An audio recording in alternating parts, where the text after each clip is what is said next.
కాంగ్రెస్ బీజేపీపై మాజీ ఎమ్మెల్యే సుంకె రవిశంకర్ విమర్శలు గుప్పించారు. తెలంగాణ ఉద్యమ సమయంలో బీజేపీ నాయకులు ఎక్కడ ఉన్నారంటూ ప్రశ్నించారు.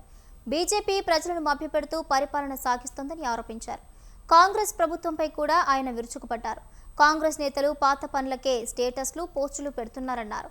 కొండగట్టు సుందరీకరణ కోసం బీఆర్ఎస్ 4 కోట్ల రూపాయలను కేటాయించిందని గుర్తు చేశారు. చొప్పదండి నియోజకవర్గంలో భూదందాలు, మట్టి దందాలు, రియల్ ఎస్టేట్ అక్రమాలు పెరిగిపోయాయన్నారు. చోటేభాయ్, బడేభాయ్ ప్రజలపై భారాలు మోపుతున్నారని విమర్శించారు. కొండగట్టు అభివృద్ధికి నిధులు కేటాయించాలని డిమాండ్ చేశారు. నడుస్తుంటే ఇవాళ కాంగ్రెస్ నాయకులు స్టేటస్లు పెడతారు, పోస్టులు పెడతారు. ఏమని పోస్టులు పెడతారు? మా మేడిపల్లి సత్యమన్న కాంగ్రెస్ ప్రభుత్వం ఏడికేలా మీ సత్యమన్న చూపిస్తావా? నా ఆధారం నేను చూపిస్తా. ఆధారం చూపిస్తా. మీ సత్యమన్న ఏది? మీ కాంగ్రెస్ రేవంత్ రెడ్డి ఏది? 1 రూపాయి అన్న తెచ్చినారే?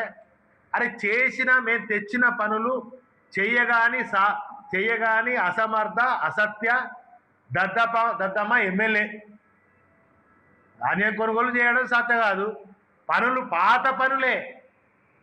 నేను సవాల్ విసురుతున్నా. సత్యం, నువ్వు వెంటనే ఈ యొక్క పనులను ప్రారంభం చేయి. పనులు నడిపే పైసలు మేము మంజూరు చేసిన బీఆర్ఎస్ సర్కార్, కేసీఆర్ గారు మంజూరు చేసిన పైసలు ఉన్నాయి. వీళ్ళు చేతనైతే మంజూరి మీరు చెప్పుకోండియా. కాంగ్రెస్ వాళ్ళు చెప్పుకోవాలి, చేసింది చెప్పుకోవాలి.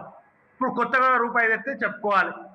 అరే నీకు ఎన్నడన్నా ఓ ముఖ్యమంత్రి దగ్గర పోయి పైసలు తీసుకురావాలనేటువంటి సోయి లేదు. కానీ ఇవన్నీ అబద్ధం మాటలు మాట్లాడుతున్నటువంటి అసత్యాలకు మేడిపండు కూడా మేలిమై ఉండు.